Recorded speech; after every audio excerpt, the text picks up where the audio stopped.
Hello everyone, आप सभी लोगों का मोस्ट वेलकम है आज के सेशन में। ये हमारा जीएस स्पेशल 51 बैच है और जैसा कि आप जानते होंगे, जो लोग नहीं जानते मैं उनको बता दूं, आपका जो ये जीएस स्पेशल बैच है, इस बैच में मैं आप लोगों को ज्योग्राफी सब्जेक्ट कंप्लीट कराऊंगा। आज हमारा पहला दिन है, फ्री क्लास चल रही है। तो सबसे पहले हमें आज पूरे सब्जेक्ट की एक प्लॉटिंग करनी है, एक फ्रेमिंग करनी है कि आखिरकार हम क्या कुछ इस सब्जेक्ट में नया करने वाले हैं, क्या कुछ पढ़ने वाले हैं, क्या हमारा तरीका रहेगा, कौन कौन से चैप्टर्स ऐसे हैं जहां से क्वेश्चंस पूछे जाते हैं और उन चैप्टर को किस बेहतर अप्रोच के साथ हम लोग कंप्लीट कर पाएंगे। बात समझ रहे ना? आपके माइंड में काफी सारे डाउट रहते ही रहते हैं कि सर, जो बैच है ये जीएस स्पेशल, ये बैच किस किस एग्जाम के लिए ठीक रहेगा, कौन कौन से एग्जाम को टारगेट करोगे। आप ऐसे समझ लो कि एसएससी के कमीशन ने ठीक ठाक वैकेंसी निकाली हुई है, तो ये बैच आपका एक तरह से एसएससी फाउंडेशन की तरह काम करेगा। मतलब कि एसएससी के जितने भी एग्जाम हैं, चाहे वो आपका सीएचएसएल हो गया, एमटीएस हो गया, एसएससी सीजीएल हो गया, जीडी वाला एग्जाम हो गया, जितने भी ऐसे एग्जाम है जो एसएससी कंडक्ट कराता है, कोई भी आप स्टेट का एग्जाम देते हो, चाहे वो यूपी पुलिस है ना, चाहे वो आपका दिल्ली पुलिस है, हरियाणा का कोई भी एग्जाम है, यूपी का, बिहार का। नेक्स्ट अगर मैं बात करूंगा, साथ ही साथ कोई भी टीचिंग एग्जाम है जिसमें एसएसटी अच्छी खासे लेवल से पूछी जाती है, इन सभी के सभी एग्जाम को टारगेट करते हुए हम लोग इस बैच को कंप्लीट करेंगे। रेलवे भी इंक्लूडेड रहेगा जब इतने एग्जाम आएंगे। तो ये सभी के सभी ऐसे एग्जाम हैं, ध्यान से सुनना, इसी में आपका सीडीएस भी आ जाएगा, इसी में आपका एनडीए आ जाएगा, इसी में आपका असिस्टेंट कमांडेंट वाला एग्जाम आ जाएगा। ये ऐसे एग्जाम है जो हम इस बैच में टारगेट करेंगे। जो आपको सिलेबस कंप्लीट कराया जाएगा, बात को बहुत ध्यान से सुनना, ये सिलेबस आपका हिंदी इंग्लिश दोनों में पढ़ाया जाएगा आपको। मतलब आपका कोई भी मीडियम है, परेशान होने की जरूरत नहीं है, हर एक चीज आपको समझाई जाएगी, लिखाई जाएगी। सिलेबस जो मैं कंप्लीट कराऊंगा, इसमें टोटल क्लास कितनी होंगी? टोटल क्लास जो होंगी वो लगभग 55 टू 60 क्लासेस होंगी। आगे बात समझ में? 55 टू 60 क्लासेस होंगी। जो सिलेबस होगा उसमें क्या क्या मैं मेंशन करता हुआ चलूंगा। एक तो आपको इसमें मैपिंग मिलेगी, मैपिंग के साथ साथ इसमें आपको करंट टॉपिक भी मिलेंगे, जो कुछ भी चल रहा है, जैसे टर्की अर्थक्वेक है, ठीक है ना, last year tonga volcanism, tonga में वॉल्केनिक इरप्शन हुआ था। तो ये सभी टॉपिक ऐसे हैं जहां से कहीं ना कहीं करंट से रिलेट करके क्वेश्चन बनने की पॉसिबिलिटी होती है। साथ ही साथ इसी में हम लोग एनसीईआरटी को भी इंक्लूड करके चलेंगे। जो आपको कंटेंट पढ़ाया जाएगा उसमें प्रीवियस ईयर क्वेश्चन होंगे और साथ ही साथ फ्यूचर में आने की जो पॉसिबिलिटी वाले क्वेश्चन है उनको भी हम लोग टारगेट करेंगे। ये सब कुछ हमारे सिलेबस में रहेगा। नोट्स की अगर मैं बात करूंगा तो मेरा सजेशन होगा कि आप अपने नोट्स खुद बनाएं। अदरवाइज में पीडीएफ फॉर्मेट में मैं जो कुछ भी लिखूंगा आपको मिलेगा ही मिलेगा, डेली के डेली मिलेगा। प्लस पूरी एक कंप्लीट पीडीएफ भी दे दी जाएगी आप लोगों को। और इस सब के बाद भी अगर आप कंप्लीटली नोट्स अपने खुद बनाएं तो वो आपके लिए ज्यादा बेनिफिशियल रहेगा। बात समझ आ रही है? हम लोग इस बैच में टॉपिक को बहुत अच्छे तरीके से एक बेहतर अप्रोच के साथ पूरा करेंगे और मुझे पूरा विश्वास है कि अब तक जितने भी स्टूडेंट बहुत बेहतर अप्रिशिएट करते आए हैं कंटेंट को, यही कारण है कि इतने सारे बैच जीएस स्पेशल के बनाए अभिषेक सर और मैंने, पूरी टीम ने मिलकर के, और साथ ही साथ हमारे सब्जेक्ट स्पेशल बैच आना शुरू हुए। ये जानकर आपको खुशी होगी कि अब तक 26 बैच हमारे स्पेशल आ चुके हैं, सब्जेक्ट स्पेशल के, और ये 51 हमारा जीएस स्पेशल बैच है, राइट? तो पूरा ध्यान रखा जाएगा इस बात का कि आपके प्रीवियस ईयर क्वेश्चन भी टिक हो जाए। एग्जाम में जो कुछ भी ऐसा कुछ भी पॉइंट जहां एग्जाम में पूछे जाने की पॉसिबिलिटी है, हम कोशिश करेंगे कि उसको एग्जाम से पहले ही क्लास में डिस्कस कर लिया जाए। पूरी बात समझ रहे हैं? कमेंट करेंगे हाँ या ना। चलिए अब सीखते हैं ज्योग्राफी है क्या। देखो ध्यान से,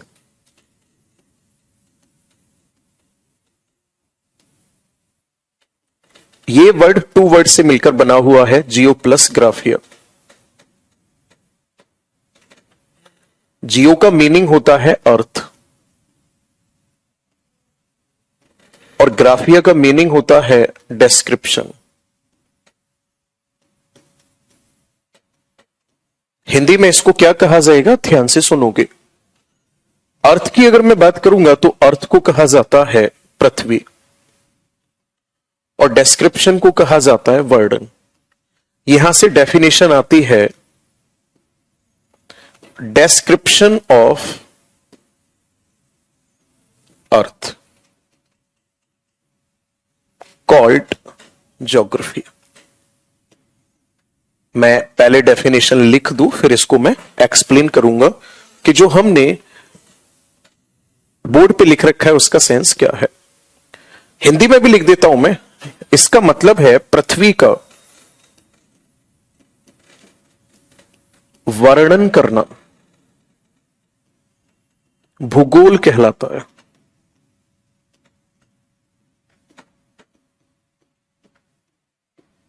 पृथ्वी का वर्णन करना क्या कहलाता है, भूगोल कहलाता है। ये जो मैंने एक सेंटेंस लिख रखा है, आप इस सेंटेंस को देख पा रहे हो कि यहां पर जो मेन पॉइंट है वो क्या है भाई, ज्योग्राफी क्या है। तो आप देख पा रहे हो कि अर्थ को क्या करना, डिस्क्राइब करना ही क्या है, अर्थ को डिस्क्राइब करना ही क्या है, हमारा यही सब्जेक्ट ज्योग्राफी कहलाता है। मानकर चलो ये अर्थ है, हम इसको डिस्क्राइब कैसे कर सकते हैं। पहली बात तो एक कंप्लीट स्टडी हो जाएगी कि जो हमारी अर्थ है उसका ओरिजिन कैसे हुआ, उत्पत्ति कैसे हुई। फिर हम एक एक करके इसके कंपोनेंट को स्टडी करना शुरू करेंगे, इसके घटकों का अध्ययन करेंगे कि ये जो, ध्यान से समझना, ये जो पॉइंट है ना, इंटीरियर वाला जो पॉइंट है, यानी कि हमारी पृथ्वी के अंदर क्या है। बात समझ आ रही है, हमारी पृथ्वी के अंदर क्या है, यानी कि आंतरिक भाग का अध्ययन। आगे बात समझ में। फिर आगे हम बात करेंगे, ध्यान से सुनना, हमारी जो अर्थ है उस अर्थ की सरफेस पर क्या है। और फिर हम आगे बात करेंगे कि जो हमारी अर्थ है इस अर्थ के सराउंडिंग में क्या है ना, सराउंडिंग में क्या है। मेरी बात को बहुत ध्यान से सुनेंगे आप लोग, बहुत अच्छे से, बेहतर तरीके से। यानी पृथ्वी के चारों ओर क्या है। 3 अप्रोच के साथ हम लोग पढ़ेंगे, यानी कि हमारे 3 क्राइटेरिया होंगे। पहला, इंटरनल पार्ट में क्या है। सेकंड, हम पढ़ेंगे अर्थ की सरफेस पर क्या है। थर्ड में हम पढ़ेंगे कि अर्थ के चारों ओर क्या है। जब हम 3 तरीके से स्टडी करते हैं अर्थ की, तो इसी को कहा जाता है द डिस्क्रिप्शन ऑफ अर्थ, पृथ्वी का अध्ययन करना। अब पृथ्वी का जब आप अध्ययन करोगे तो 2 तरीके से करोगे, मतलब पृथ्वी पर किस चीज का अध्ययन करना है। जो कुछ भी मौजूद है उसका हम 2 तरीके से अध्ययन करते हैं। जब हम अर्थ के कंपोनेंट को स्टडी करते हैं तो वे कंपोनेंट जो नेचुरली बने हुए हैं, यानी पृथ्वी पर उपस्थित वे घटक जिनका निर्माण प्राकृतिक रूप से हुआ है, उन्हें फिजिकल ज्योग्राफी के अंतर्गत रखा जाता है, भौतिक भूगोल के अंतर्गत रखा जाता है। जैसे, ध्यान से सुनना, जैसे मैं अगर आपसे बात करता हूं माउंटेन, पर्वत, तो पर्वत प्राकृतिक रूप से बना हुआ है, फिजिकल ज्योग्राफी का पार्ट होगा। सॉइल फिजिकल ज्योग्राफी का पार्ट होगा। Mountain physical geography, plateau physical geography, river physical geography. और ऐसे कंपोनेंट जिनका क्रिएटर ह्यूमन है वो ह्यूमन ज्योग्राफी के अंतर्गत आते हैं। जैसे सॉइल किसका पार्ट होगा, सॉइल होगा फिजिकल ज्योग्राफी का पार्ट, नेचुरल है। लेकिन एग्रीकल्चर, फसलें तो हम उगा रहे हैं ना, वो ह्यूमन ज्योग्राफी का पार्ट होगा। बात समझ आ रही है या नहीं। अब जब हम किसी भी कंपोनेंट को, अर्थ को, जो कुछ भी पृथ्वी से संबंधित है, पृथ्वी पर मौजूद है, किस बेस पर स्टडी करते हैं, एक सिस्टमेटिक वे क्या होता है, स्टडी का क्राइटेरिया क्या होता है। तो ध्यान से समझना, स्टडी का जो क्राइटेरिया होता है, सबसे पहला क्राइटेरिया होता है वेयर या लोकेशन। आप कुछ भी पढ़ोगे पृथ्वी से संबंधित तो वो है कहां। सेकंड क्राइटेरिया होता है ओरिजिन। आप अगर सेल्फ स्टडी करना भी चाहते हैं तो उसमें भी आपको हेल्प करेगा। ओरिजिन यानी कि पहली बात तो आप पढ़ोगे उसकी लोकेशन या स्थिति, दूसरी बार में पढ़ोगे आप उसकी उत्पत्ति कैसे हुई, ये आया कहां से, इसका अस्तित्व कहां से आया। थर्ड पॉइंट में आप पढ़ोगे इसका एडवांटेज, या आप पढ़ोगे इसका रोल क्या है, इसका लाभ क्या है, या इसका अस्तित्व जो है, इसका अस्तित्व है क्या। और नेक्स्ट एंड लास्ट पढ़ोगे आप करंट सिनेरियो क्या है ना, करंट कंडीशन क्या है, यानी कि वर्तमान स्थिति क्या है। ये स्टडी क्राइटेरिया होता है ज्योग्राफी में कुछ भी स्टडी करने का। एग्जाम्पल से समझाता हूं, ध्यान से सुनना। शिवानी लाइव है क्लास, ठीक है, लाइव है। जैसे मेरी बात को बहुत ध्यान से सुनना, आपको गंगा रिवर स्टडी करनी है, समझना मेरी बात को। गंगा रिवर आपको किसी बुक से पढ़ना है, कैसी से भी पढ़ना है, जैसे भी पढ़ना है। तो पहला पॉइंट हमारा क्या होगा, गंगा की लोकेशन कहां है। आप बोलोगे सर भारत के 5 राज्यों से होकर निकलती है। उत्पत्ति कैसे हुई, आप बोलोगे सर गौमुख ग्लेशियर से निकलती है। एडवांटेज क्या है, रोल क्या है, आप बोलोगे जी नेशनल रिवर है हमारे इंडिया की, भारत के 26% क्षेत्रफल पर अपना जल उपलब्ध कराती है और इसे एक व्यक्ति का दर्जा दिया गया है। करंट कंडीशन क्या है, गंगा रिवर में पॉल्यूशन है। पॉल्यूशन क्यों है, उसका क्या परिणाम है, वो पूरा पढ़ोगे। मैं अगर आपसे बात करता हूं हमें हिमालय माउंटेन पढ़ना है, पहला पॉइंट हिमालय है कहां, हिमालय का ओरिजिन कैसे हुआ, कौन कौन सी प्लेट के टकराने से हिमालय बना, हिमालय का फायदा क्या है, कौन कौन सी माउंटेन रेंज इसमें है और उन माउंटेन रेंज का हमें क्या फायदा मिलता है। करंट सिनेरियो, हिमालय घट रहा है, बढ़ रहा है, हिमालय पर बायोडायवर्सिटी घट रही है, बढ़ रही है, किस प्रकार की बायोडायवर्सिटी पाई जाती है। यानी ये ऐसे 4 पॉइंट हैं जिन पॉइंट को बेस मानते हुए हम ज्योग्राफी के किसी भी कंपोनेंट को बेहतर तरीके से स्टडी कर सकते हैं। बात समझ आ रही है या नहीं, ये हमारा बेसिक क्राइटेरिया होता है। सीडीएस 2019 में क्वेश्चन आया था कि ज्योग्राफी का फादर किसे माना जाता है, और जो कमीशन ने एक्सेप्ट किया है, ध्यान से समझना, वो है ज्योग्राफी का फादर किसे माना जाता है। आंसर होगा एराटोस्थनीज को। फादर किसको माना जाता है, तो आपका आंसर होगा एराटोस्थनीज को। ये कौन है, फादर हैं ज्योग्राफी के। क्यों फादर माना गया, क्योंकि इन्होंने सबसे पहले कोशिश की कि क्यों ना अर्थ पर जो टेम्परेचर है उसका डिस्ट्रीब्यूशन को चेक किया जाए कि कहां टेम्परेचर ज्यादा होता है, कहां कम होता है, और एक स्थान से दूसरे स्थान पर जाने पर जो टेम्परेचर है वो वेरी करता है, यानी तापमान में अंतर पाया जाता है। जब हम मानकर चलो नॉर्थ अमेरिका में, हम कनाडा में जाएंगे तो वहां टेम्परेचर कुछ और होगा, हम अफ्रीका के रवांडा में जाएंगे तो वहां सारी कंडीशन कुछ और होगी। तो इन्होंने सबसे पहले टेम्परेचर डिस्ट्रीब्यूशन पे स्टडी करने का प्रयास किया था, जो कि एक बहुत बड़ा अपने आप में योगदान माना गया। तो इसीलिए इनको एराटोस्थनीज को फादर माना जाता है ज्योग्राफी का। आपके जो मैंने अभी एग्जाम लिखे हुए हैं, इन सभी एग्जाम की अगर हम बात करेंगे तो भूगोल को 2 तरीके से पूछा जाता है, एक तो भारत का भूगोल और विश्व का भूगोल। हम लोग शुरुआत जो करेंगे वो इंडियन ज्योग्राफी से करेंगे। जैसे ही इंडियन ज्योग्राफी पूरी हो जाएगी हम लोग फिर आएंगे वर्ल्ड ज्योग्राफी पे। तो सबसे पहली बात तो यह है कि हमें पता होना यह बहुत ज्यादा जरूरी है कि हमें पढ़ना क्या है, राइट। कैसे पढ़ना है वो मैं आपको बता चुका हूं, कैसे पढ़ना है वो मैं आपको बता चुका हूं, ध्यान से समझना। लेकिन क्या पढ़ना है, दैट मीन्स सिलेबस को एक बार सिलेबस को डिस्कस कर लेते हैं। पहले सारे लोग कमेंट करो, बताओ मजा आ रहा है या नहीं, कुछ सीखने को मिल रहा है। देखो ध्यान से,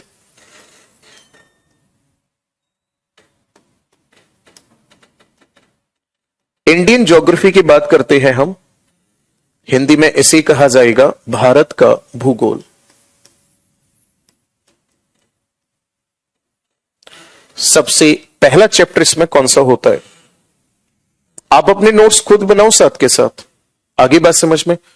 और हमेशा एक चीज याद रखना, मेरे अपने पर्सनल थॉट्स हैं, जो मेरे सीनियर टीचर हैं मैंने उनसे सीखा हुआ है। टीचिंग एक सिंगिंग की तरह होती है, सारे टीचर बढ़िया पढ़ाते, किसी से भी पढ़ो कोई दिक्कत नहीं, डिपेंड आप पर करता है कि आप कितना बेहतर किसकी बात को समझ पा रहे हो। मैं बिल्कुल भी उस चीज को पसंद नहीं करता हूं कि मुझे खुद बताना पड़े कि मैं कैसा हूं, क्या हूं, कहां से आया, क्या किया, क्या फर्क पड़ता है। मैं सीधा टारगेट करता हूं सिलेबस पे, मैं चीजों को समझाऊंगा, आपको बेहतर लगे आप अप्रिशिएट करना, उन चीजों को सीखना और एग्जाम तक आप उन चीजों को याद रखना। बात समझ में आ रही है? ठीक है, सारे टीचर्स बढ़िया हैं, कोई दिक्कत नहीं है, सबकी रेस्पेक्ट करो, हम भी अपने टीचर की रेस्पेक्ट करते हैं। ध्यान से सुनना, पहला पॉइंट है इसमें, जो पहला चैप्टर होगा वो होगा इंट्रोडक्शन ऑफ इंडिया। ठीक है ना, इंट्रोडक्शन ऑफ इंडिया पहला चैप्टर होगा। इसमें भारत का परिचय। सर क्या क्या पढ़ोगे आप इसमें? आप यही पढ़ोगे सबसे पहले तो लोकेशन, हमारा इंडिया है कहां पर। इसके बाद फिर आप पढ़ोगे इंडिया के बॉर्डर के बारे में, कि जो हमारा इंडिया है, ध्यान से समझना, वो इंडिया का बॉर्डर किसके साथ कहां टच होता है। फिर आप पढ़ोगे यहां पर डिस्प्यूट के बारे में, यानी कि विवाद के बारे में। यहां से क्वेश्चन कैसे आते हैं मैं आपको एक बार बताना चाहूंगा। यहां से ऐसे पूछ लेगा कि मैकमोहन रेखा किस समझौते के आधार पर खींची गई थी। आपसे पूछ लेगा कि आपसे ऐसे पूछ लेगा कि जो गलवान घाटी है वो किन दो देशों के बीच विवादित है। चुंबी घाटी किस देश के साथ सीमा नहीं बनाती है।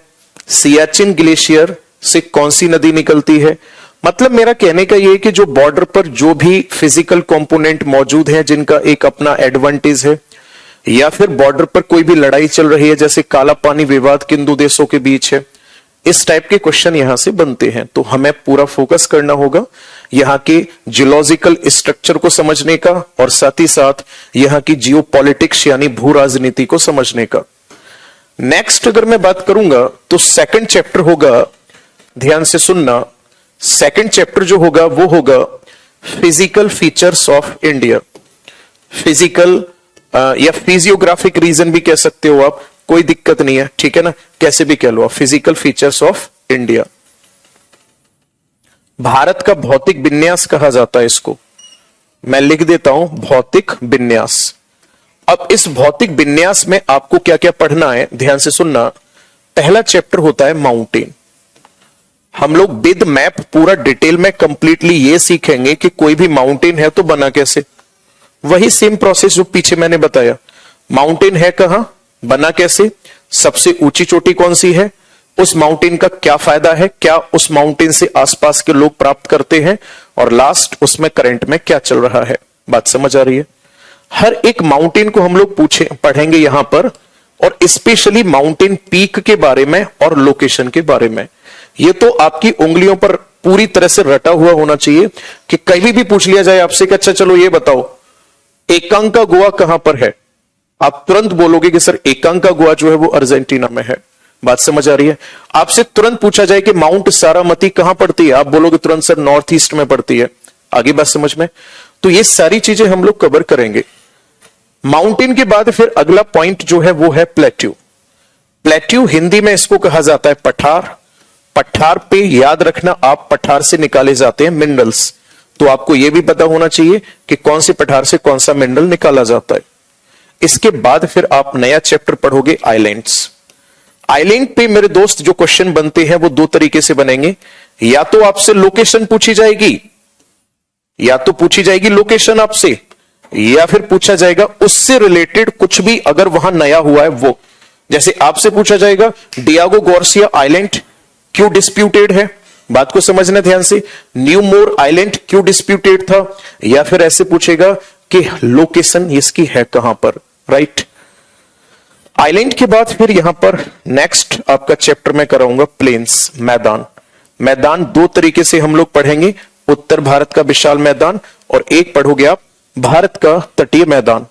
दोनों ही प्रकार में आप ये भी पढ़ोगे कि वो मैदान कहां स्थित हैं, कैसे बने हैं, और साथ ही साथ उनका क्या योगदान है, या भारत के लिए वो कैसे लाभदायक हैं, हमारे लिए भारतीय जनसंख्या के लिए वो कैसे एक रिसोर्स का काम करते हैं, एक संसाधन का काम करते हैं। मेरी बात समझ पा रहे हैं या नहीं, कमेंट करिए जल्दी से। इसके बाद फिर हम लोग अगले चैप्टर पर आ जाएंगे, ध्यान से सुनना। अगला चैप्टर होगा हमारा रिवर प्लस डैम, नदी और बांध। यहां से क्वेश्चन पूछा जाता है या तो रिवर के ओरिजिन पे, या फिर यहीं से क्वेश्चन पूछा जाता है किसी भी रिवर की ट्रिब्यूटरी पे, या फिर क्वेश्चन पूछा जाता है यहीं से डैम पर। यानी कि या तो पूछा जाएगा उद्गम, या पूछा जाएगा सहायक नदी, या फिर पूछा जाएगा बांध। तीन तरीके से क्वेश्चन बनते हैं। हम लोग कोशिश करेंगे कि हर एक नदी को बेहतर तरीके से कवर कर पाए विद मैप। ठीक है, सारे मैप बनाने आते हैं, और हां, आज से मैप बनाना नहीं आते। जब आप सर्च करोगे north America continent by Vivek sir, ये कुछ नहीं होता था, सीधा वो ब्लैक वाला मार्कर होता था, उससे मैंने पढ़ा रखा है यूट्यूब पर। North America, south America, Ganga river. पहला डेमो जो था मेरा वो गंगा रिवर से था। आप कभी फ्री टाइम में सर्च करना, आपको नॉलेज मिलेगी। ये जैसे ही कंप्लीट हो जाएगा रिवर और डैम, फिर उसके बाद हम अगले चैप्टर पर आएंगे, क्लाइमेट। क्लाइमेट वाला जो चैप्टर है बहुत ही कॉन्सेप्चुअल टॉपिक है आपका, जलवायु वाला जो है। इसमें आप ये पढ़ोगे कि हमारे भारत में जो वर्षा होती है वो कहां से होती है, आखिरकार ज्यादा क्यों हो जाती है ना, और कम क्यों होती है, अल्नीनो क्या है, लानीनो क्या है, ये सब जो टर्म होते हैं क्लाइमेट से रिलेटेड, इनके बारे में आप डिटेल में पढ़ोगे। इसके बाद फिर क्लाइमेट के बाद अगला चैप्टर आएगा सॉइल, यानी कि मिट्टी। मिट्टी में हम लोगों को ध्यान में एक तो ये रखना है कि सॉइल का टेक्सचर क्या होता है, राइट। सॉइल किससे बनी हुई होती है, सिल्ट क्या होता है, सैंड क्या होता है, क्ले क्या होता है। हर एक सॉइल का अपना एक सॉइल जेनेसिस होता है, जिसे पैडोजेनेसिस कहा जाता है। कि भाई कोई भी मिट्टी है, एलुवियल सॉइल है, तो एलुवियल सॉइल कौन से मटेरियल से बनी हुई है, और वो मटेरियल आया कहां से। बात समझ में आ रही है। उसके बाद फिर ये पढ़ोगे कि उसमें क्या ऐसा खास है कि वो भारत की सबसे ज्यादा उपजाऊ मिट्टी मानी जाती है, और उसका डिस्ट्रीब्यूशन कहां कहां है। तो पहले हम उसके पूरा का पूरा हम उसको स्टडी करेंगे, है ना। सॉइल का टेक्सचर क्या है, पैडोजेनेसिस कैसे हुआ, डिस्ट्रीब्यूशन में हम इंडिया का मैप बनाएंगे, और उस इंडिया के मैप में ध्यान से समझना, उस इंडिया के मैप पर हम लोग पूरा लोकेट भी करेंगे। ओके, चलिए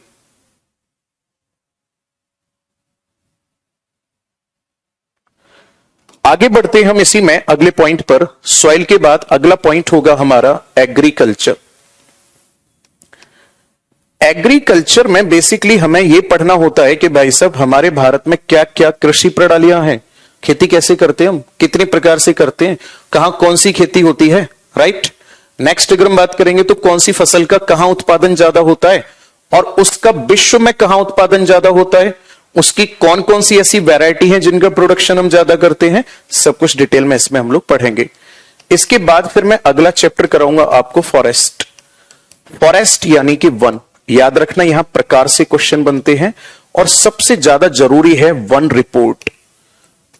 जो लास्ट वन रिपोर्ट है उससे क्वेश्चन ऐसे पूछा जाएगा, हाल ही में जारी वन रिपोर्ट के अनुसार भारत में सबसे ज्यादा वन क्षेत्र कहां पाया जाता है, भारत का सबसे कम वन वाला क्षेत्र कौन सा है, कौन से एरिया में वनों का डिक्लाइन हुआ है यानी एफोरेस्टेशन हुआ है, सॉरी डिफोरेस्टेशन हुआ है, कहां एफोरेस्टेशन हुआ है, राइट। कौन से वन कहां ज्यादा पाए जाते हैं, मतलब वही घुमा फिरा के वो वन रिपोर्ट पे ले आते हैं बात को। हम पूरा डिटेल में पहले वन रिपोर्ट को ही पढ़ लेंगे, वन नीति कब आई, राइट, वन रिपोर्ट कब से जारी होना शुरू हुई, लास्ट वाली वन का क्या कहना है। प्रकार पे क्वेश्चन ऐसे बनेगा, कोई भी नाम दे देगा, rosewood plant, sorry rosewood tree किस टाइप के अंतर्गत आता है, सागवान किसके अंतर्गत आता है, कहां देखने को मिलते हैं, ये सब हम इंडिया के मैप पर सीखेंगे। आगे अगर मैं बात करूंगा तो इसी में अगला चैप्टर होगा फॉरेस्ट के बाद में मिनरल्स।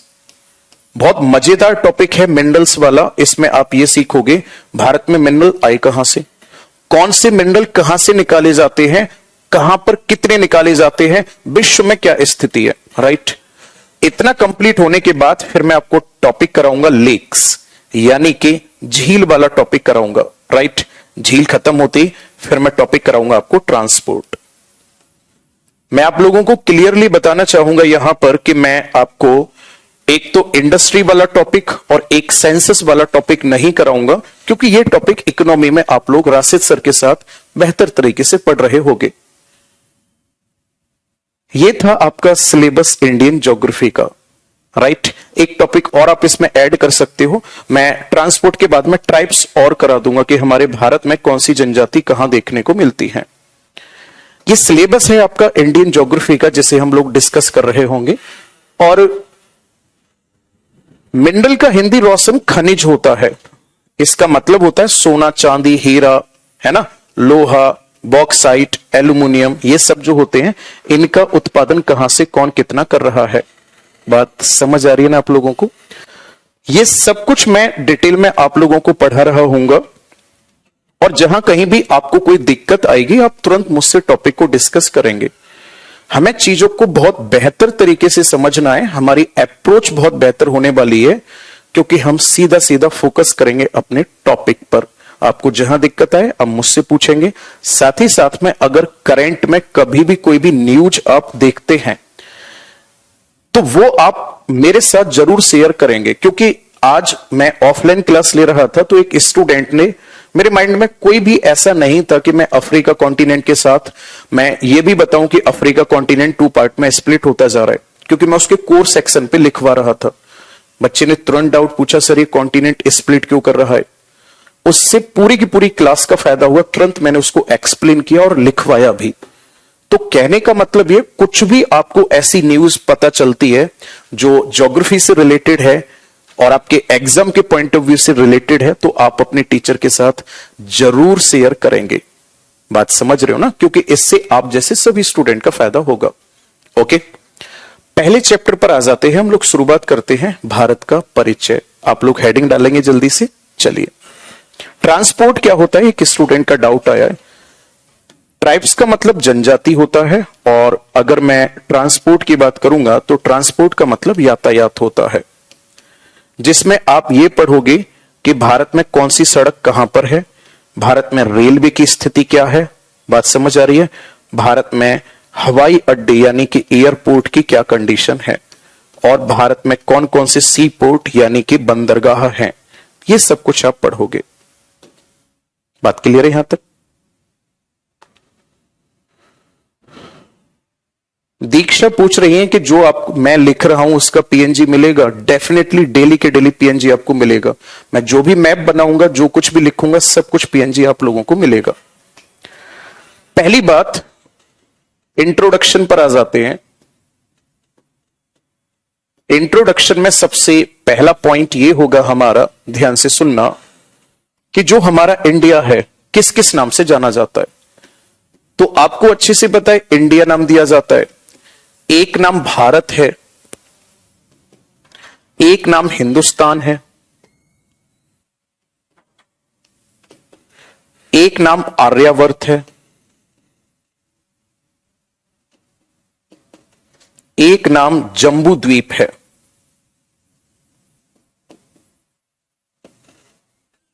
इतने नाम से जाना जाता है इंडिया, भारत, हिंदुस्तान, आर्यवर्त, जम्बू द्वीप। अब ध्यान से समझना, ये नाम किस किसने दिए हैं। ये नाम जो है किस किसने दिए हैं। सर आपका बहुत अच्छा पढ़ाते हो, मैं आपका बहुत बड़ा फैन हो गया हूं सर। कल के लिए सॉरी, मैंने कल एमटीएस बैच में ज्यादा कमेंट कर दिया था। कोई बात नहीं, मैं सच में बताऊं, क्लास में कभी डांट भी देता हूं, मैं तुरंत भूल जाता हूं उस चीज को। ठीक है, आप गलती करोगे फिर डांट खाओगे, है ना। आप कुछ पूछोगे तो सीखोगे। तो ये टीचर और स्टूडेंट के बीच का सिलसिला चलता रहता है। मैं कभी डांटू तो उस चीज में सुधार करने की कोशिश करना, आप माइंड मत करना। और मैं भी ये भूल जाऊंगा कि नहीं इस बच्चे ने कुछ लिख दिया तो अब इसको कुछ बताना नहीं है। ये तो हमारे और आपके बीच का प्यार का सिलसिला है, चलता रहेगा। इंडिया नाम किसने दिया है, तो आपका आंसर होगा ग्रीक्स आए थे हमारे यहां पर, या फिर आप लिखोगे यूनानी। उन्होंने ये नाम दिया। भारत किसने कहा, हमारे यहां पे एक डायनेस्टी हुआ करती थी, राजा भरत के नाम पर पड़ा है।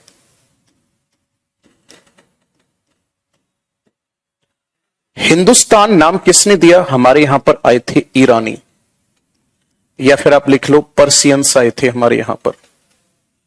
आर्यावर्त नाम किसमें देखने को मिलता है, तो इंडिया को कहा जाता है लैंड ऑफ आर्यस, यानी कि आर्यों की भूमि।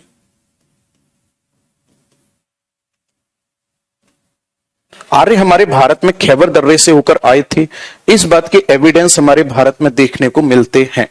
राइट, इस टाइप के एविडेंस हमारे भारत में देखने को मिलते हैं, तो इसीलिए हमारे भारत को आर्यों की भूमि कहा जाता है।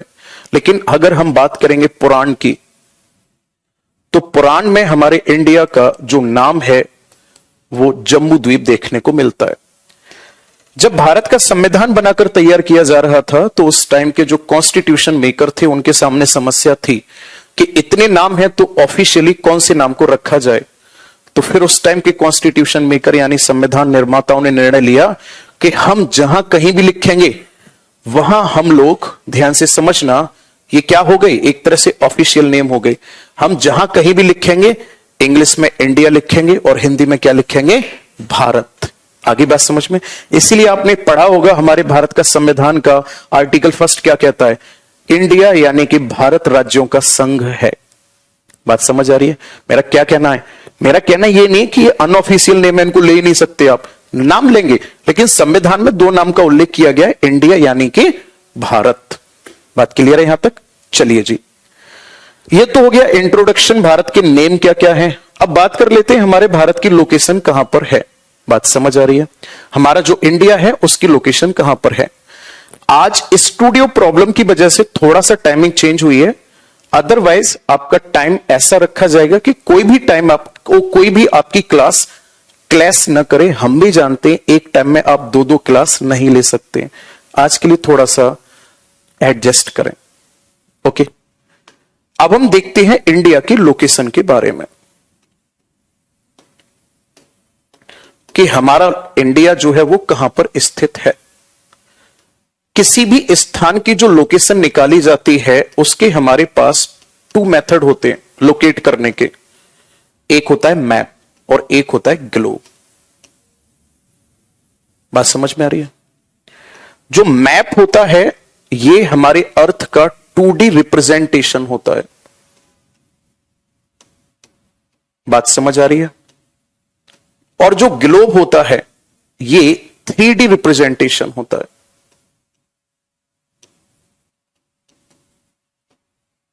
तो एक एक करके हम ये सीखेंगे कि हमारे भारत की स्थिति कहां है। मैं सबसे पहले ग्लोब की बात करता हूं। ग्लोब के बारे में बेसिक आइडिया आप सभी लोगों को इतना होगा कि जो ये ग्लोब होता है, ध्यान से सुनना, इस ग्लोब पर दो तरीके से लाइन होती है, बोलो हाँ या ना। एक लाइन होती है यहां से, ये मेन लाइन हो गई 0 डिग्री जो बिल्कुल मिड पार्ट में से जाती है, और इसके ऊपर फिर ये ऐसे लाइन होती है, एकदम पैरेलल होती है एक दूसरे के, डिस्टेंस चेंज नहीं होती है इनके बीच की। और आपको अच्छे से पता है कि इन सभी की सभी लाइन को क्या नाम दिया जाएगा, जो इस टाइप से लाइन होगी इनको नाम दिया जाएगा लैटिट्यूड। बोलो हाँ या ना? इनको कहा जाता है लैटिट्यूड या अक्षांश। बात क्लियर है यहां तक? कितनी लाइन होती है, कैसे क्या होता है, ये तो हम वर्ल्ड ज्योग्राफी में सीखेंगे। लैटिट्यूड लाइन क्या करेगी, ध्यान से सुनना, ये हमारे ग्लोब को 2 पार्ट में डिवाइड कर देगी। जो 0 डिग्री लैटिट्यूड लाइन होगी, ऊपर वाला अलग और नीचे वाला अलग। ऊपर वाला क्या कहलाता है इस लाइन के अकॉर्डिंग, ये कहलाता है नदर्न हेमीस्फीयर, और जो नीचे वाला है ये क्या कहलाता है, इसको कहा जाता है सदर्न हेमीस्फीयर, यानी कि उत्तरी गोलार्ध और दक्षिणी गोलार्ध। सेम ऐसे ही आपको अच्छे से पता है कुछ ग्लोब पर वर्टिकल लाइन भी होती है, ऐसे यूं।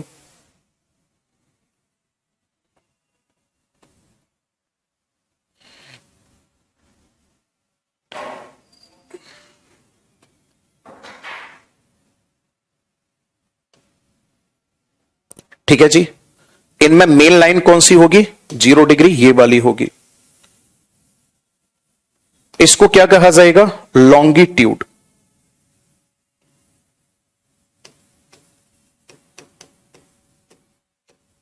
लॉन्गिट्यूड या देशांतर। और जो देशांतर होगा ये किस किस में डिवाइड करेगा, ये डिवाइड करेगा, इधर साइड जो हमारा इंडिया होगा इसको कहा जाएगा ईस्टर्न हेमीस्फीयर, और इधर वाले को कहा जाएगा वेस्टर्न हेमीस्फीयर। अब बात यह आ जाती है हमारा इंडिया कहां है। हमारा इंडिया यहां पर ऐसे यूं है। दैट मीन्स अगर मैं बात करूंगा लॉन्गिट्यूड लाइन या देशांतर रेखाओं के अनुसार हमारा भारत कौन से हेमीस्फीयर में है, तो तब आपका आंसर होगा लॉन्गिट्यूड लाइन के अकॉर्डिंग हमारा इंडिया ईस्टर्न हेमीस्फीयर में है। आगे बात समझ में। जबकि लैटिट्यूड लाइन के अकॉर्डिंग हमारा इंडिया कौन से हेमीस्फीयर में है, नदर्न हेमीस्फीयर में है। ये हमारे इंडिया की लोकेशन हो गई कि आखिरकार ग्लोब पर हमारा इंडिया है कहां पर, ग्लोब पर हमारा इंडिया है कहां पर। कमेंट करो जल्दी से। रिप्रेजेंटेशन का मतलब होता है प्रदर्शित करना, पृथ्वी को 2D में प्रदर्शित करना, पृथ्वी को 3D में प्रदर्शित करना। मैंने केवल एक लाइन सिखाई है आपको, जल्दी से कमेंट करो, मुझे ये बताओ समझ आई ना या नहीं आई, कि अक्षांश रेखाओं के अनुसार भारत उत्तरी गोलार्ध में है, जबकि देशांतर रेखाओं के अनुसार हमारा भारत कौन सी गोलार्ध में है, पूर्वी गोलार्ध में है। बस 2 लाइन आपको याद रखनी है। अक्षांश और देशांतर को हम यहां एक्सप्लेन नहीं करेंगे, नहीं तो खिचड़ी सी पक जाएगी, यही पता नहीं चलेगा कि पढ़ाने क्या आया हूं और क्या कर दिया। समझ रहे हो? क्योंकि अब इसी में अक्षांश कितने, देशांतर कितने, कैसे क्या है, अरे ये वर्ल्ड ज्योग्राफी का टॉपिक है, हमें कैटेगराइज करके पढ़ना है, तभी हम एक चीज को समझ पाएंगे। बात समझ आ रही है? बस इतना ध्यान में रखना है आपको, ग्लोब पर अक्षांश रेखाओं के अनुसार हमारा इंडिया नदर्न, देशांतर रेखाओं के अनुसार हमारा इंडिया ईस्टर्न। आगे बात समझ में? अरे सर आप पढ़ा हुआ और समझ में नहीं, ऐसा हो सकता है क्या? अरे मेरे भाई थैंक यू सो मच। चलो अगले पॉइंट पर आते हैं। अब ध्यान से सुनना, हमारा इंडिया एक्चुअल में कॉन्टिनेंट वाइज हमारा इंडिया कहां है। बात समझ रहे हो मैं क्या कहना चाह रहा हूं? ध्यान से सुनना।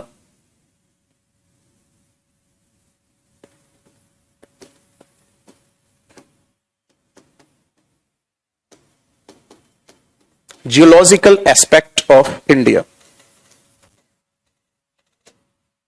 या आप ऐसे लिखो जियोलॉजिकल स्ट्रक्चर ऑफ इंडिया।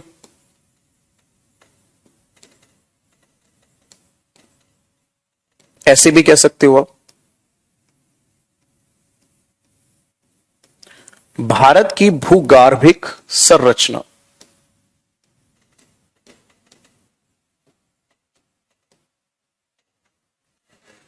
मेरी बात को बहुत ध्यान से सुनना समझना, जो बात मैं बताना चाह रहा हूं।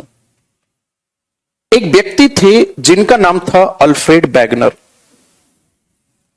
एक व्यक्ति थे जिनका नाम क्या था? Alfred beginner. ध्यान से सुनना, उन्होंने क्या कहा, मैं क्या बताना चाह रहा हूं, बहुत ध्यान से सुनना समझना।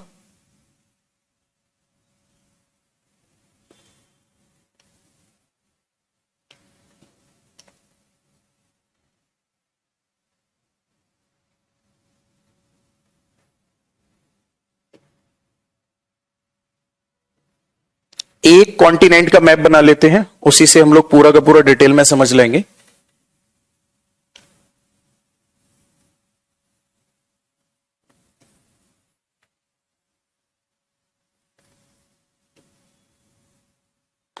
जो हम मैप बनाते हैं इसको कार्टोग्राफी कहा जाता है। जब आप कोई मास्टर्स डिग्री करोगे अगर आप ज्योग्राफी से, तो वहां ये सब चीज सिखाई जाती है, कार्टोग्राफी कहा जाता है इसे। ठीक है, अब ध्यान से सुनना, मैं पूरा मैप नहीं बना रहा हूं, इसी से समझा दूंगा मैं। एक व्यक्ति थे अल्फ्रेड बैगनर। अल्फ्रेड बैगनर का यह कहना था कि प्रेजेंट टाइम में, ध्यान से सुनना, आपको अच्छे से पता है कि अगर हम कॉन्टिनेंट की बात करेंगे तो कॉन्टिनेंट के बारे में इतना तो आपको बेसिक आइडिया है ही कि कौन सा कॉन्टिनेंट कहां पर स्थित है, क्या है, राइट। तो कॉन्टिनेंट की अगर मैं बात करूंगा, इसको अलग अलग कलर में कर लेते हैं, ध्यान से सुनना। ये जो कॉन्टिनेंट है आपका, ये कौन सा कॉन्टिनेंट है साहब? ये है एशिया और ये है यूरोप। ठीक है जी, एशिया और यूरोप। वहीं अगर हम बात करेंगे इन तीनों कॉन्टिनेंट की, तो ध्यान से सुनना, ये जो तीनों कॉन्टिनेंट हैं इनके नाम क्या क्या हैं? ये है अफ्रीका, ये है अंटार्कटिका, और ये वाला जो कॉन्टिनेंट है ये है ऑस्ट्रेलिया।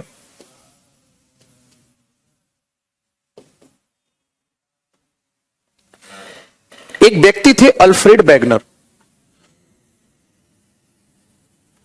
अल्फ्रेड बैगनर ने यह बात बोली कि ये जो कॉन्टिनेंट आज फैले हुए हैं चारों तरफ, अगर इन कॉन्टिनेंट को एक दूसरे के पास लाओगे, आगे बात समझ में, अगर आप इन कॉन्टिनेंट को एक दूसरे के पास लाओगे, इधर और मैं लिख देता हूं, यहां नॉर्थ अमेरिका, इधर साउथ अमेरिका, तो उन्होंने कहा कि ये कॉन्टिनेंट एक दूसरे में फिट होते चले जाएंगे। दैट मींस ये सभी के सभी कॉन्टिनेंट एक बड़े भूभाग से निकले हुए हैं, और इसी बड़े भूभाग को इन्होंने पैंजिया कहा था। बैगनर का कहने का मतलब सीधा यह था, जैसे ये हमारी 5 उंगलियां हैं, ठीक है, तो हम मानकर चलते हैं कि 5 कॉन्टिनेंट हैं। उन्होंने कहा शुरुआत में एकदम ऐसे थे, कुछ ऐसी एक्टिविटी हुई अर्थ पर जिनकी वजह से क्या हुआ वो हम वर्ल्ड ज्योग्राफी में सीखेंगे। कुछ ऐसी एक्टिविटी हुई कि ये कॉन्टिनेंट ऐसे यूं एक दूसरे से दूर हटते चले गए, फैलते चले गए। आगे बात समझ में, ये कॉन्टिनेंट ऐसे यूं फैलते चले गए। आज अगर इनको आप वापस से इधर लेकर आओगे तो एकदम एक दूसरे में फिट होते चले जाएंगे। And this super continent was called Pangaea. ये पेंजिया था। इस पेंजिया के ऐसे यूं टूटने से ही टोटल 7 कॉन्टिनेंट का फॉर्मेशन हुआ है। और जब ये कॉन्टिनेंट एक दूसरे से अलग हुए तो इनके बीच में गैप उत्पन्न हुआ, और उसी गैप में जब पानी भर गया तो वही आपका ओशियन कहलाएगा। बात समझ आ रही है? तो ध्यान से समझना, जो पेंजिया स्प्लिट हुआ था, उस पेंजिया का जो नॉर्थ पार्ट था वो अंगारा लैंड कहलाया, और साउथ पार्ट कहलाया था गोंडवाना लैंड। अब बात यह आ जाती है कि जब एक कॉन्टिनेंट एक दूसरे से टूट टूट कर इधर उधर जा रहे थे तो उस समय हमारा भारत कहां था? उसी से हमें पता चलेगा हमारे जियोलॉजिकल स्ट्रक्चर ऑफ इंडिया के बारे में। समझ आ रही है या नहीं? चलिए ध्यान से सुनना।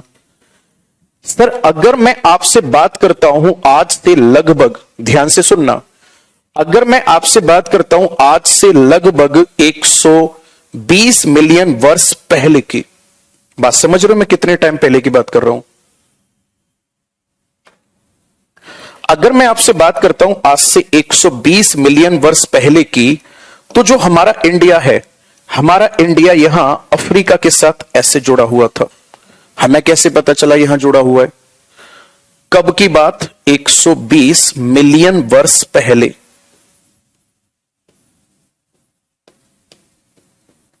120 मिलियन वर्ष पहले की बात है, हमारा इंडिया यहां जुड़ा हुआ था। हमें कैसे पता चला यहां जुड़ा हुआ था?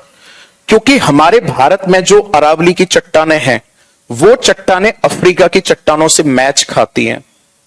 इसका मतलब यह है कि जो हमारा इंडिया है वो अफ्रीका के साथ जुड़ा हुआ था। कब? 120 मिलियन वर्ष पहले। और ऐसा माना जाता है कि ये इंडिया हमारा टूटा, और टूटने के बाद इधर की तरफ गति करने लगा, और हमारा इंडिया जाकर के जुड़ गया किसके साथ? एशिया कॉन्टिनेंट के साथ। और हमारा इंडिया एशिया कॉन्टिनेंट के साथ कब जाकर जुड़ा है? तो तब आपका आंसर होगा इंडिया एशिया कॉन्टिनेंट के साथ जाकर जुड़ा है आज से लगभग 50 मिलियन वर्ष पहले। यहां से भारत टूटा, जैसे ये कॉन्टिनेंट टूट टूट कर एक दूसरे से अलग हुए, वैसे ही हमारा इंडिया यहां से टूटा, और टूटने के बाद जाके टकराया कहां? एशिया कॉन्टिनेंट से। कब? 50 मिलियन वर्ष पहले। अब ध्यान से सुनना, मैंने क्या कहा?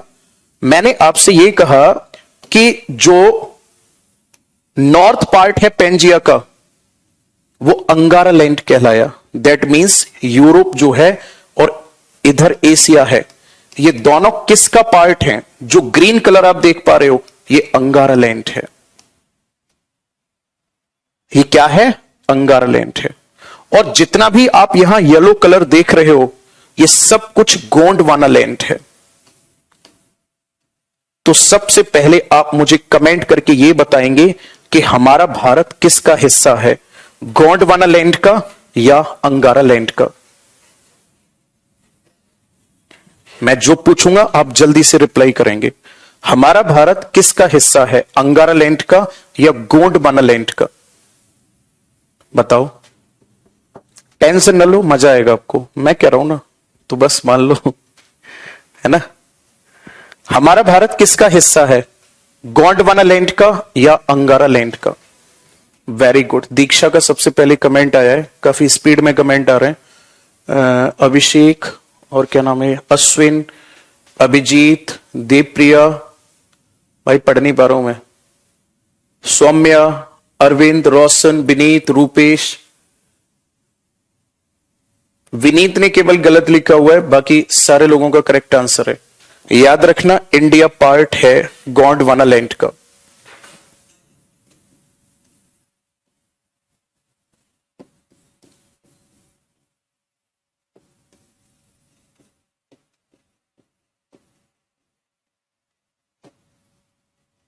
गोंडवानालैंड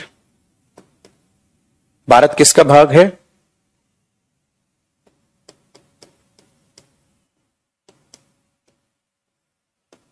गोंडवाना लैंड का भाग था, गोंडवानालैंड का भाग था। अब आप बोलोगे कि अंगारालैंड का क्यों नहीं है? क्योंकि भारत में एशिया से चट्टान, एशिया की और इंडिया की चट्टान मैच नहीं करती, इंडिया और अफ्रीका की चट्टान मैच करती है। बात समझ आ रही है? गोंडवानालैंड का हिस्सा था और मैं यहां लिख रहा हूं 120 मिलियन वर्ष पहले भारत किससे टूटा? अफ्रीका से। अफ्रीका से टूटा और किधर मूव करने लगा? उत्तर की ओर।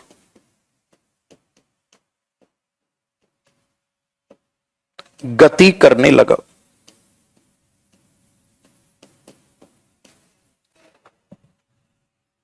और 50 मिलियन वर्ष पहले भारत किससे टकराया?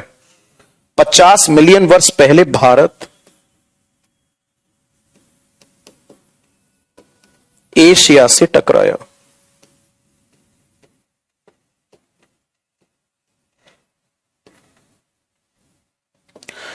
और जब भारत इधर की तरफ जा रहा था तो इसकी स्पीड क्या थी? लगभग 7 सेंटीमीटर पर ईयर। एक साल में 7 सेंटीमीटर खिसक रहा था हमारा भारत। और 50 मिलियन पहले भारत जैसे ही जाकर एशिया से टकराया है, टकराने पर क्या बना है? इससे हिमालय बना है।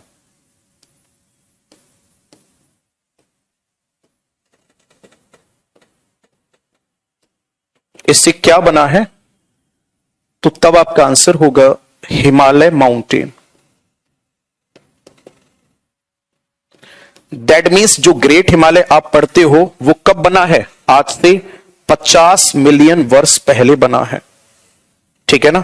और निर्माण कब शुरू हो गया था? 120 मिलियन वर्ष पहले। कहां है हिमालय माउंटेन? तो देखो ध्यान से, ये वाला जो माउंटेन है ना, यही कहलाएगा आपका हिमालय। सर क्या सीखने को मिला हमें अब तक? हमें यह सीखने को मिला कि हमारा भारत गोंडवानालैंड का हिस्सा है। हमारा भारत 120 मिलियन वर्ष पहले अफ्रीका महाद्वीप के साथ जुड़ा हुआ था। 120 मिलियन वर्ष पहले की बात है ये। फिर हमारे भारत ने उत्तर की दिशा में गति करना शुरू किया। प्रारंभ में इसकी गति 3 से 4 सेंटीमीटर प्रति वर्ष थी। बीच में ये स्पीड 15 सेंटीमीटर तक भी हुई है। 50 मिलियन वर्ष पहले हमारा भारत जाकर एशिया महाद्वीप से जब टकराया तो इसी टकराव से, इसी कन्वर्जेंट से हिमालय माउंटेन का निर्माण हुआ है। अब बात यह आ जाती है कि क्या हमारा भारत आज स्थिर है या आज भी गति कर रहा है? इसको इंडियन प्लेट के नाम से भी जाना जाता है। तो क्या इंडियन प्लेट आज स्थिर है या गति कर रही है? आपका आंसर होगा गति कर रही है। तो फिर इन प्लेटों के टकराने से जो हिमालय माउंटेन बना, उस हिमालय माउंटेन की ऊंचाई घटेगी या बढ़ेगी? हिमालय की ऊंचाई लगातार बढ़ रही है। That's why Himalaya mountain is accepted as the world's youngest mountain, क्योंकि हिमालय की ऊंचाई बढ़ रही है। यही कारण है कि हिमालय को विश्व का सबसे नया पर्वत माना गया है। क्या कहते हो, मजा है नहीं आया? मैप हम कैसे बनाएं? मैं मैप हमेशा बनाऊंगा, मैं कोई भी यहां पे डिजिटल मैप नहीं दिखाऊंगा कभी। तो आप लोगों के पास मैं जो बनाऊंगा वो मैप आपके पास होगा, चाहे प्रिंट आउट निकलवा लेना और आप बनाने की कोशिश करो तो डजंट मैटर। बात ये नहीं होती कितना सुंदर मैप बनाया है। मैप का उद्देश्य ये होता है कि हमें कुछ डायग्राम की हेल्प से सीखना।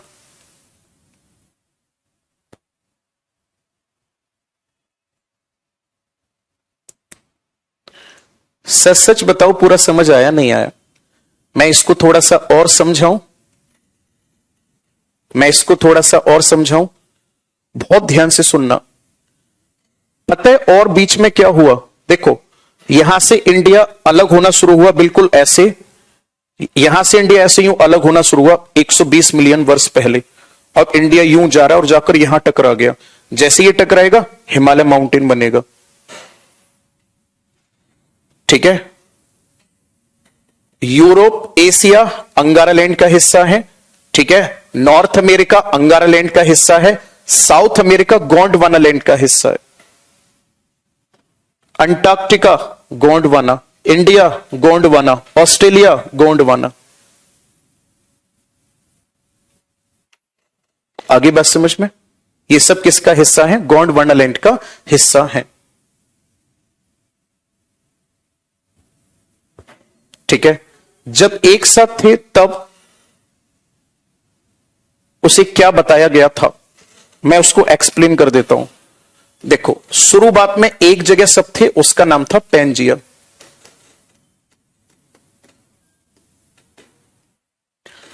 पेंजिया दो भाग में टूटा, एक भाग था नॉर्थ और एक भाग था साउथ। साउथ वाला जो भाग था यह कहलाया गोंडवाना।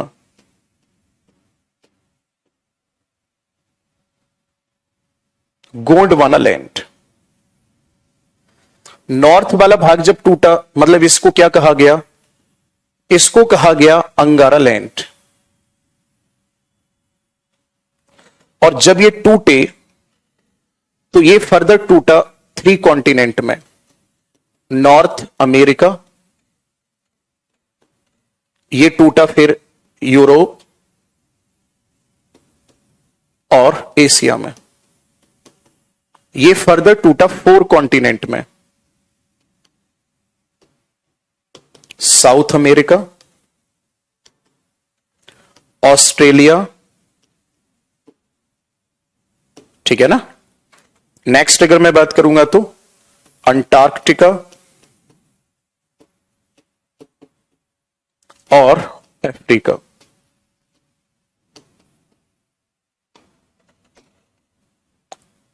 अब आपसे कोई भी पूछ ले कि ऑस्ट्रेलिया किसका पार्ट है? गोंडवाना। ठीक है, एशिया किसका पार्ट है? अंगारालैंड। इंडिया की अगर हम बात करेंगे तो इंडिया यहां पर था कब? 100 मिलियन वर्ष पहले।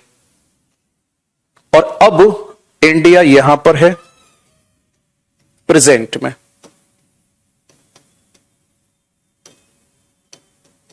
ठीक है ना? और जो ये नॉर्थ और साउथ पार्ट टूटे थे पेंजिया के, ऐसे यूं, ये नॉर्थ ये साउथ, इनके बीच में टेथिस सागर था। उस पर हमें नहीं जाना, फिर तो ये थ्योरी हो जाएगी। टेथिस सागर क्या था क्या नहीं था उसको हम बाद में सीखेंगे। और एक चीज और लिख लेना, जो अंगारा लैंड है इसी को लॉरेंसिया भी कहा जाता था। लॉरेंसिया।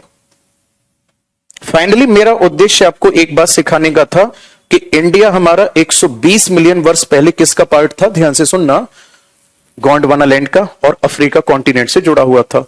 ये आज अलग होकर इधर आ गया है। बात समझ आ रही है? अब ध्यान से सुनना, आप सोचकर देखो कि जब इंडिया जाके टकराया होगा एशिया से तो क्या क्या इंपैक्ट हुआ होगा। यहां पे 3 से 4 स्टेप हैं इसके, वो भी हम लोगों को सीखने हैं। राइट, क्लास का टाइम हो गया क्या? टाइम हो गया?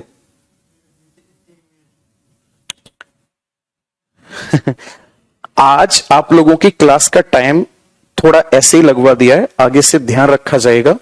किसी भी स्टूडेंट के किसी भी टाइम का कोई भी लॉस नहीं होना चाहिए।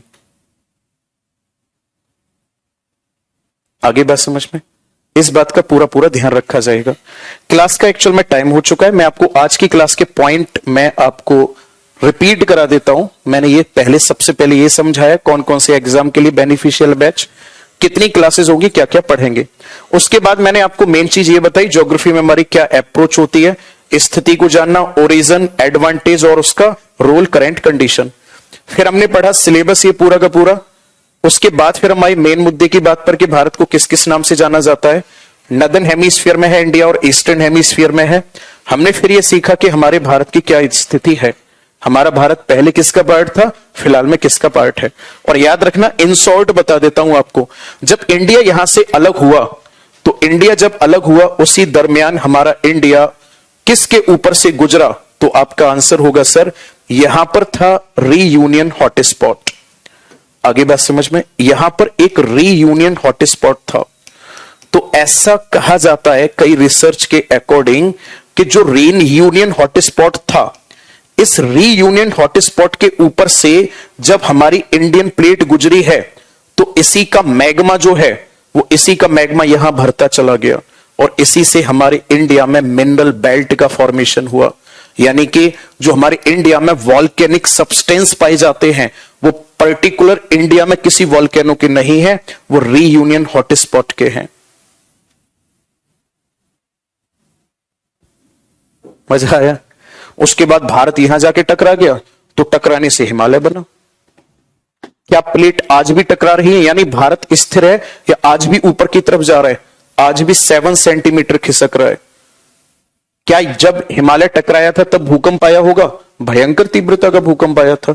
क्या अब भी भूकंप आते हैं? बिल्कुल आते हैं। देखो ध्यान से, यहां पे अफगानिस्तान वाला क्षेत्र, पाकिस्तान वाला क्षेत्र, ठीक है ना, ऊपर चाइना वाला क्षेत्र, नेपाल, भूटान, म्यांमार और इंडिया है ही है अपना। इस पूरे के पूरे एरिया में भूकंप आने का कारण एक ही है। पूरे के पूरे इंडिया में मतलब इस हिमालयन रीजन में भूकंप आने का कारण एक ही है, the movement of Indian plate towards Eurasian plate, और we can say that the convergent of Indian plate and Eurasian plate. आपसे ऐसे पूछ ले कि ये बताओ 2015 में जो नेपाल में भूकंप आया था इसका कारण क्या था? यही आंसर होगा। 2017 में नेपाल में भूकंप आया, यही आंसर होगा। 2020 और 21 के बीच में आपका ये अफगानिस्तान में भूकंप आया, सॉरी लास्ट ईयर आया शायद 22-23 में, इसके पीछे कारण क्या है? यही कारण होगा।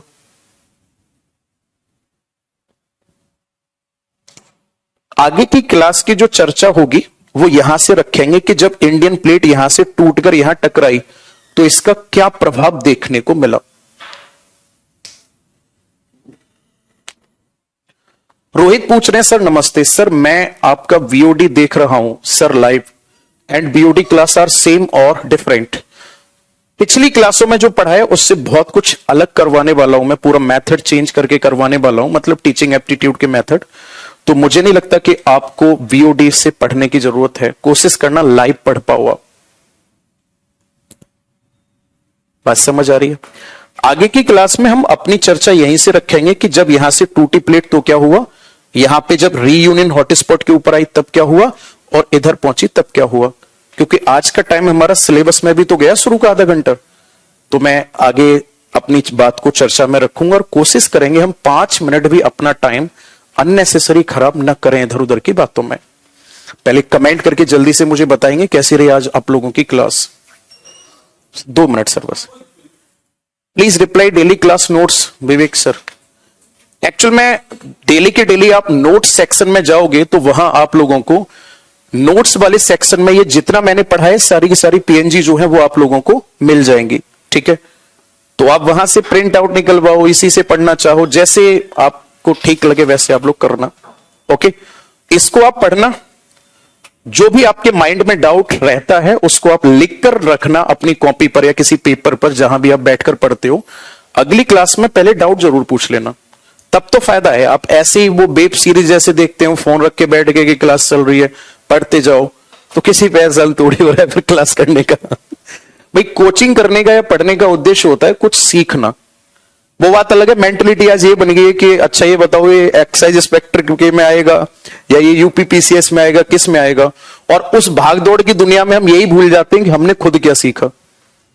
टारगेट ये बनाओ, सीखा क्या है डेली के डेली, कुछ नया सीखा या नहीं सीखा, है ना। नॉलेज होगी, सिलेक्शन तो होगा ही होगा। चलो मिलते हैं आप लोगों से अगली क्लास में। ओके।